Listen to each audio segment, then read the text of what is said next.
Today I want to talk about dissociative, I can never say it properly, identity disorder. Can we just call it DID from now on? Because, Okay. since we've done the video, well, you can say it the way you need to. I just can't say it. Since we've done the video on Jenny Haynes, people really don't kind of understand what it actually is, do they? And can you explain how it happens and what it actually looks like in real life, maybe? Yeah, I mean, you're not easing me gently into this, are you? Well, I DID said it is first.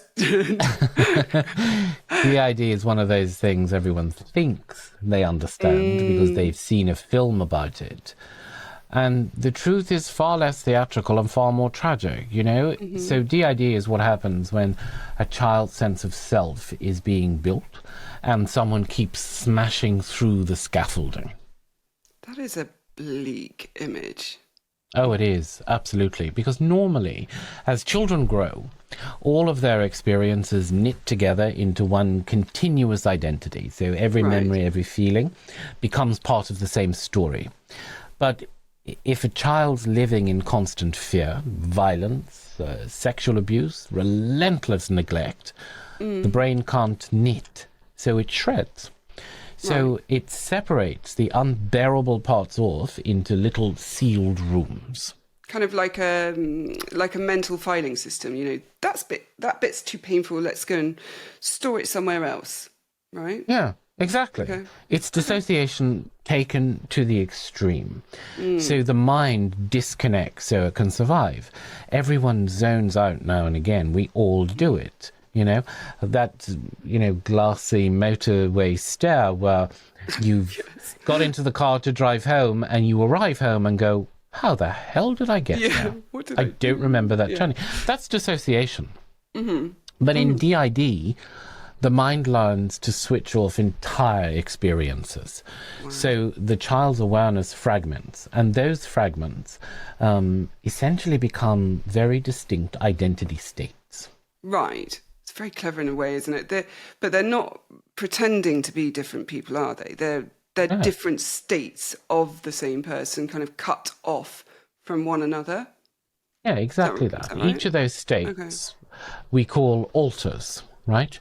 And they form around a particular job. So one alter might handle school, another might handle terror, another might be pretend that nothing is wrong at all. So they start as coping strategies, but over the years they take on their own patterns of thought and behavior and emotion.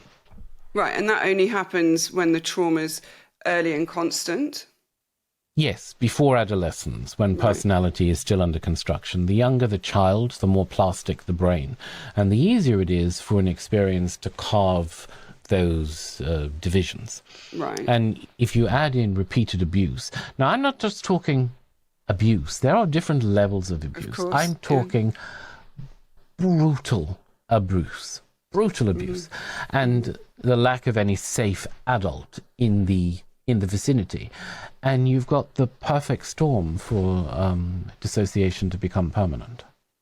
So there's neurological evidence for that now, isn't there? Yeah, there is. But we have to tread very carefully around this because some imaging studies show smaller hippocampal and amygdala volumes in DID, which also appear in other people who've been abused. So it's probably an effect of trauma and not DID itself. So we've also seen different activation patterns between identity states, for example. So brain scans that literally look different from one state to the other. So from one alter to the other, the brain scans look different. Wow. But the studies are small. But what it does tell us is that it's not fantasy, it's not made up. It's state-dependent learning built into the wiring. That's amazing. So what would it actually look like in kind of day-to-day life? Much quieter than the media would have you believe. It's losing time, finding notes or texts that you don't remember sending or writing, clothes that you don't remember buying. People might comment that your tone or your handwriting or your vocabulary has suddenly changed.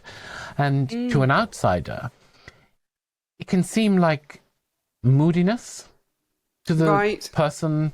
It can seem like moodiness to that person, but to the person living it, it's baffling and frightening. Right. I mean, it would be. And they often would spend years thinking that they're just unstable. Yeah? Yeah, or that they're going completely mad. Right. The challenge we have and the problem we have is that they end up being misdiagnosed a lot of the time with things like by a borderline personality disorder or complex PTSD or depression, sometimes even schizophrenia. Wow. And the reason they would be diagnosed with schizophrenia because they might say, I hear voices. And clinicians then automatically think, psychosis. Right. When really those voices are internal parts, alters, the alters talking to each other. So the thing is, the person with DID, they know it's inside their head. And that's the difference. That's the difference between this and psychosis. They can tell that they haven't lost their grip on reality, Right. So reality testing stays intact. What's broken is the continuity. So interesting. And so once the trauma's over, why doesn't the mind just kind of join itself back up? Because those neural pathways are well rehearsed, they've been established, they've been embedded. Every time the body senses a threat, a smell, a tone, a look even, it reactivates the old pattern of retreat, divide, survive. Right.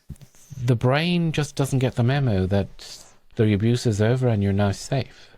So sad, isn't it? The therapy is about kind of sending that memo then, really, teaching the mind that it's safe to stay connected, to be one. Yeah, exactly. But you also have to work it in phases, You can't just... And not every therapist is qualified to work with DID. Oh, yes. We can do an episode on that, but yeah. So you have to be really careful and conscious and knowledgeable about it. So first we look at stabilization, grounding, safety, daily life, then trauma processing, revisiting memories carefully so that they integrate instead of re-traumatize. Right. Because remember, as you're bringing these up, it's going to trigger an alter for that memory and for that feeling. And finally, integration, or what we call cooperation. The parts learning to share information. Because you have to remember, when an alter comes to the front, or takes over, in layman's terms, you don't remember what that alter's doing. Right. So when another alter comes to the front, they don't remember what the alter before them has done. And the host doesn't remember what any of their alters are doing. So, So what we need to do is get all of these alters, these parts, to start learning to share information. And the reason they don't share information, of course, is because they all had jobs during the trauma. It's if I was the protector and I was the one who was going to be out front when the abuse was happening, I'm not going to tell everybody else about the abuse. My job is to keep it from everybody. Right. So the aim isn't to erase them. It's to help the person own their whole story. It makes so much sense. People always ask, don't they, if it can be cured, cured isn't the right word. No. Some people fully integrate the parts that fuse into one coherent identity. Others reach what we call functional multiplicity. And functional multiplicity is basically where distinct parts coexist peacefully and are aware of each other. So the goal is stability, not perfection. So if we're looking at the multiplicity, then yes, some alters will still come to the front, but the other alters, you won't have this gap in memory. Right, so they all know they're talking to each other. They're talking to each other, like a network, basically. That's quite cool, because there's a function then of the protection still happens, but they're then communicating, so they're still able to do the thing they need. That's interesting. That reintegration, That's going to take years, though, surely. For sure it does. Right. You're teaching the brain an entirely new way to exist. Right. And you have to remember, the brain is all about protection. Yes, So it's not going to let go easily. No. But the thing is, the outcome can be absolutely remarkable. People go back to work, build relationships, they find peace. Without treatment, though, it's chaos. It can lead to depression, self-harm, constant amnesia. But, you know, with the treatment, they can live full lives. And, well, I mean, that is amazing. Sorry, before I carry on, that really is amazing that they could get to that point. But anticipating what people will inevitably ask, they're not dangerous, no? No, absolutely not. Right. This killer with multiple personalities, because that's what DID used to be called. It used to be called multiple personality disorder. So this idea of, you know, the killer with multiple personalities, this is a screenwriter's invention. This is not normal. People with DID are far more likely to have been victims of violence than to commit it.